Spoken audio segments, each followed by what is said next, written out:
Hello दोस्तों। जो topic आज हम लोग आपस में डिस्कस करेंगे उसका नाम है मस्सा वार्ड्स। देखिए, ये किसी तरह का जानलेवा बीमारी तो नहीं है, लेकिन चेहरे वगैरह पे जब ये हो जाता है तो पर्सनालिटी पर इसका बहुत ज़्यादा प्रभाव पड़ता है। इससे लोग अपने पर्सनालिटी को वीक समझने लगते हैं, उनका जो कॉन्फिडेंस लेवल है वो लूज होने लगता है। तो आज हम आपको बताएंगे कि ये मस्सा क्या होता है, क्यों होता है और कैसे इसे ठीक करके हम अपनी पर्सनालिटी को मेंटेन रख सकते हैं। तो देखा जाए तो सबसे पहली बात कि मस्सा होता क्या है, वाट्स होता क्या है।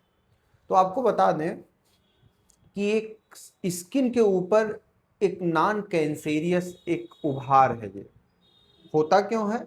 तो एचपीवी, ह्यूमन पैपिलोमा वायरस के संक्रमण के कारण स्किन का जो ऊपर का लेयर होता है, ऊपरी स्किन में एक संक्रमण इस वायरस ने पैदा होता है और इस वायरस के संक्रमण के कारण कुछ उभार बन जाते हैं और कुछ ऐसे स्ट्रक्चर बन जाते हैं जैसे उसमें ब्रांचेज निकली हुई हों।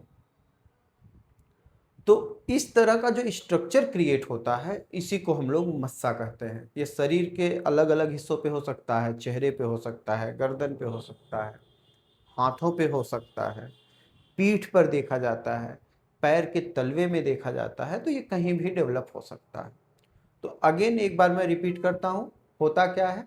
शरीर के ऊपर स्किन पे ह्यूमन पैपिलोमा वायरस एचपीवी का एक संक्रमण होता है स्किन में, जिसके कारण वहाँ पर कोशिकाएं डेवलप होने लगती हैं और वो एक स्ट्रक्चर क्रिएट कर लेती हैं और उसी स्ट्रक्चर को हम लोग मस्सा या वाट्स कहते हैं।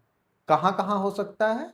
तो चेहरे पर हो सकता है, गर्दन पे हो सकता है, पीठ पे हो सकता है और पैर के पंजे में हो सकता है। तो शरीर के अलग अलग हिस्सों में ये देखने को मिलता है। तो ये बातें हमने आपको बता दिया। अब बात आती है कि मस्सों के बारे में अगर कुछ और इम्पॉर्टेंट बातों को किया जाए तो उसमें होता क्या है कि कारण कारण मैंने बता दिया कि एचपीवी जो ह्यूमन पैपिलोमा वायरस होते हैं उनके संक्रमण के कारण ये होता है। दिखावट की बात करें तो ये त्वचा के रंग के हो सकते हैं, भूरे हो सकते हैं, काले हो सकते हैं, छूने में नरम हो सकते हैं या छूने में खुरदरे भी हो सकते हैं। अगर हम स्ट्रक्चर की बात करें तो इस तरह से ये आपको मस्से दिखाई देते हैं। ये गर्दन पे दिखाया गया है, तो ऐसा स्ट्रक्चर देखने को मिलता है। अच्छा, इनके प्रकार की बात करें तो ये अलग अलग जो इनके प्रकार होते हैं, तो प्रकार में जो कॉमन मस्सा होता है वो हाथों पर देखा जाता है। दूसरा, अगर हम बात करें फ्लैट, तो ये चेहरे पर देखा जाता है और कुछ मस्से प्लांटर होते हैं जो पैरों के तलवे में देखे जाते हैं। स्ट्रक्चर मैंने यहाँ पे दिखाने का प्रयास किया है कि इस तरह के जो स्ट्रक्चर देखने को मिलते हैं ये आपके मस्से होते हैं। ये देखिए, अगर आप इसको ध्यान से देखेंगे तो समझ जाएंगे इसका स्ट्रक्चर। अगला जो बात है कि ये मस्सा ठीक कैसे होगा, तो ठीक करने के लिए मैं यहाँ पे 3 बेसिक दवाइयाँ आपको बताऊंगा जिसको हम यूज करके अगर ध्यान से इसका कंटिन्यूटी मेंटेन कर दें इन दवाइयों का, तो हम मस्से से बाहर निकल सकते हैं, इस समस्या से बाहर निकल सकते हैं। तो जो सबसे पहली दवा होती है वो होती है थूजा। देखिए, थूजा दवा जब भी मस्से की बात आती है तो हमें लगता है कि 100% डॉक्टर्स इसको चलाते हैं, मतलब सभी इसको चलाते हैं। सही बात तो ये है कि चलाना दवा को अलग बात है, आपके शरीर के हिसाब से, आपके रिक्वायरमेंट के हिसाब से इसका जो डोज डिसाइड करना है वो मेन होता है। थूजा का 30 पावर भी आता है, 200 पावर भी आता है, 1000 पावर भी होता है, इसका मदर टिंचर भी आता है। तो कब क्या यूज करना है मेन ये होता है। तो थूजा यूज कब किया जाए? जब त्वचा के रंग के जो मस्से हैं वो स्किन जैसा आपका है उस तरह का उसका कलर हो, डंठल जैसा दिखता हो और अनियमित कहीं भी डेवलप होने लगता हो, तो ऐसे केस में थूजा लिया जाता है। थूजा का जो इनिशियल पावर यूज करना चाहिए वो 30 पावर यूज करना चाहिए। शुरुआत के 1 महीने तक 30 पावर थूजा को 3 बूथ सुबह, 3 बूथ दोपहर, 3 बूथ रात जीप पर लीजिए। यदि इससे आराम नहीं मिलता है तब आपको नेक्स्ट पावर पे जाना है 200 पावर पे। 200 पावर को 3 बूथ सुबह, 3 बूथ शाम लेना है 1 महीने तक। उसके बाद इस डोज को सिर्फ सुबह कर देना, और जब लगे कि मस्सा काफ़ी हद तक अब ठीक हो गया है तब इसको वीकली कर दीजिए, संडे संडे 3-3 बूथ लीजिए। इस 3 ड्रॉप को आप डायरेक्ट जीभ पे भी ले सकते हैं और 1 चम्मच पानी में भी मिला के ले सकते हैं। अच्छा, थूजा का जो मदर टिंचर होता है उसको मस्से पे लगाने से बड़ा अच्छा लाभ मिलता है।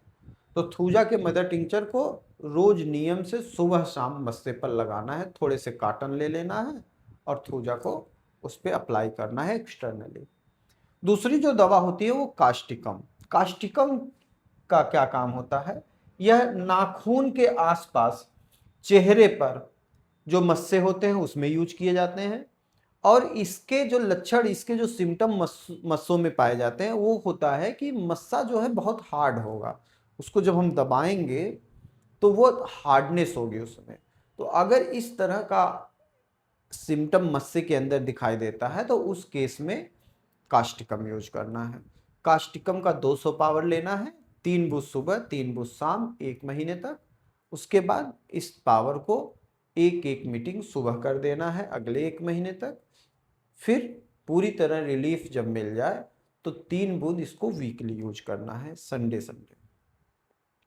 अगली दवा और लास्ट दवा जो इसमें मैं रिकमेंड करता हूं आप लोगों को वो है एंटिम क्रूड। ये क्या होता है, इसमें जब मस्सा सख्त हो और उसमें ब्रांचेज निकले हुए हो, सींग के आकार का मस्सा दिखाई दे रहा हो, तो ऐसे केस में एंटिम क्रूड को यूज करना है। इसका यूज सेम 30 पोटेंसी लेना है, 3 बूंद सुबह, 3 बूंद दोपहर, 3 बूंद रात में। चाहे आप डायरेक्ट जीभ पर लीजिए, चाहे 1 चम्मच पानी में लीजिए। इसको शुरुआत के 2 महीने तक कंटिन्यू इस डोज को बनाए रखना है। उसके बाद इस डोज को सुबह शाम कर देना है अपने कंडीशन के आधार पर। अभी अभी मैंने बोला कि दवाइयाँ आपके सिम्टम पे डिपेंडेंट होनी चाहिए। दवाइयाँ होम्योपैथिक की जब भी बात आती है तो होम्योपैथ की दवाइयाँ तभी आपके लिए बेटर है जब आपका सिम्टम उन दवाइयों से मैच करें। तो इस बात को अगर आप थोड़ा सा ध्यान से समझें तो दवा को आपको देखकर डिसाइड करना जो काम है वो है किसी अच्छे चिकित्सक का। तो हम आपसे ये रिक्वेस्ट करते हैं या आपको सजेस्ट करते हैं कि दवा नॉलेज के लिए तो मैं आप लोगों के साथ शेयर कर देता हूँ, उसका सिम्टम भी बता देता हूँ, लेकिन कभी भी दवा लेने से पहले किसी नज़दीक अच्छे किसी कुशल चिकित्सक से एक बार परामर्श जरूर लें। अगर किसी को हमारी टीम से संपर्क करना है, हमसे परामर्श लेना है, तो मैंने स्क्रीन पे अपने संस्था का नाम और मोबाइल नंबर शेयर कर दिया है। आप इस नंबर पर संपर्क करके अपनी समस्या को बता सकते हैं, अपनी सिम्टम को बता सकते हैं और उचित सलाह ले सकते हैं। ज़रूरत पड़ने पे दवाइयाँ आपको आपके घर तक पहुंचा दी जाएंगी। हमारी दवाइयाँ ऑल ओवर इंडिया, विदेशों में भी कुरियर के माध्यम से जाती हैं। उम्मीद करते हैं कि हम आपको इस समस्या से जल्दी निकाल सकें। Thank you very much.